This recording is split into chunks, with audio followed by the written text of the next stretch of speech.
बुढ़ापा अपने साथ काफ़ी सारे बीमारियां भी लेकर आता है।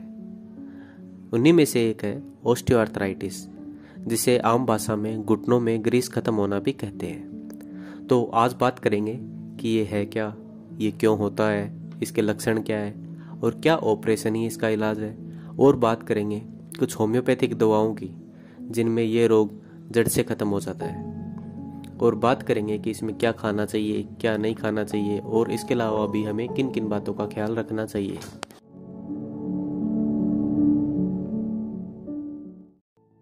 तो सबसे पहले बात करते हैं कि ये है क्या। हमारा घुटना या नी जॉइंट कुछ ऐसा होता है और स्वस्थ इंसान में हड्डियों के जॉइंट पर कार्टिलेज होती है, जिसे हम आमतौर पर ग्रीस बोलते हैं। स्वस्थ इंसान में ये ग्रीस काफ़ी मात्रा में होता है, पर जैसे ही ये रोग बढ़ जाता है ये कार्टिलेज या ग्रीस कम या ख़त्म हो जाता है, जिससे ये हड्डियाँ आपस में टकराने लगती है और फ्रिक्शन के कारण इसमें दर्द पैदा होता है। और धीरे धीरे यहाँ सूजन भी आने लगती है, जॉइंट में स्टिफनेस या जकड़न हो जाती है और जो लिगामेंट इस जॉइंट को स्ट्रॉन्ग करते हैं वो भी कमज़ोर हो जाते हैं। अब बात करते हैं इसके लक्षणों की। तो चलते वक्त या जॉइंट मूवमेंट करते समय दर्द होना, जॉइंट में जकड़न आना, स्वेलिंग या सूजन आना, ऐसे लक्षण इस रोग में आते हैं। अब बात करते हैं इसे पता कैसे करें कि ये ऑस्टियोआर्थराइटिस ही है। तो इसके लिए आपको अपने नी जॉइंट का एक्सरे करवाना होगा और हेल्थी इंसान में ये कुछ ऐसा दिखाई देगा, पर रोगी में ये गैप खत्म हो जाता है। इसके अलावा भी कई ऐसे टेस्ट हैं जैसे thyroid, hormonal test, uric acid test. ये सब भी आपको किसी डॉक्टर के सुपरविजन के अंदर करवाने चाहिए। अब बात करते हैं कि ये होता ही क्यों है। तो सबसे पहला कारण है उम्र। जैसे जैसे इंसान की उम्र बढ़ने लगती है, 45 से आगे की एज होने लगती है, तो ये रोग धीरे धीरे आना शुरू हो जाता है। दूसरा कारण है ओवरवेट। जॉइंट्स पर ज़्यादा वजन के कारण दबाव बढ़ता है और लोड ज़्यादा होता है। अगला कारण है इंजरी।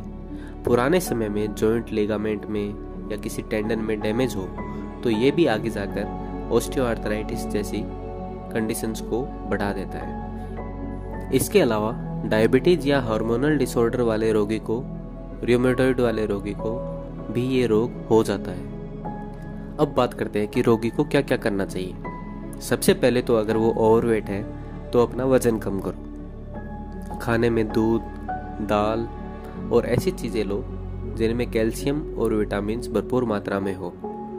अपना ब्लड प्रेशर, डायबिटीज़ कंट्रोल में रखो। रेगुलर बेसिस पे अपना बॉडी चेकअप करवाओ और हार्मोन्स को भी बैलेंस रखो। और देखा गया है फेनुग्रीक या मेथी दाना, इसका उपयोग करने से काफ़ी ज़्यादा मदद मिलती है ऑस्टियोआर्थराइटिस के पेशेंट को। और अब बात करते हैं उन होम्योपैथिक मेडिसिन की जिन्हें लेने से दर्द, सूजन जड़ से ख़त्म हो जाती है और काफ़ी ज़्यादा आराम मिलता है। तो सबसे पहली होम्योपैथिक मेडिसिन है रस्टोक्स 30। अगर आपको बैठकर खड़े होते समय या चलना शुरू करते समय दर्द हो, पर थोड़ी देर चलने के बाद में आपको आराम आ जाए और दर्द बारिश के समय या नमी के समय बढ़ जाए, तो ये दवाई आपको बहुत ज़्यादा आराम देगी। और अगर आपका ये दर्द खिंचाव या स्ट्रेन के कारण शुरू हुआ हो तो भी ये दवाई आपको चमत्कारी रूप से रिजल्ट देगी। दूसरी मेडिसिन है कैलकेरिया फ्लोर 6X। यह आपके घुटनों के बीच के ग्रीस या कार्टिलेज को मजबूत करेगी, क्योंकि ये एक मेन एलिमेंट है जो कि इन कार्टिलेजेस को बनाता है। और इसके अलावा अगर आपके घुटनों में सूजन है तो भी ये मेडिसिन आपको काफ़ी ज़्यादा फायदेमंद होगी। अगली मेडिसिन है ब्रायनिया एल्बा 30।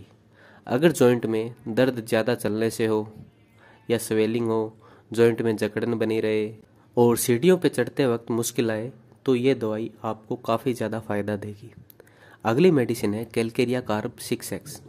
अगर आप ओवरवेट हो, घुटना छूने पर ठंडा महसूस हो और छूने से दर्द हो और खड़े होते समय दर्द बढ़े, तो इसका उपयोग आपको काफ़ी फ़ायदा देगा।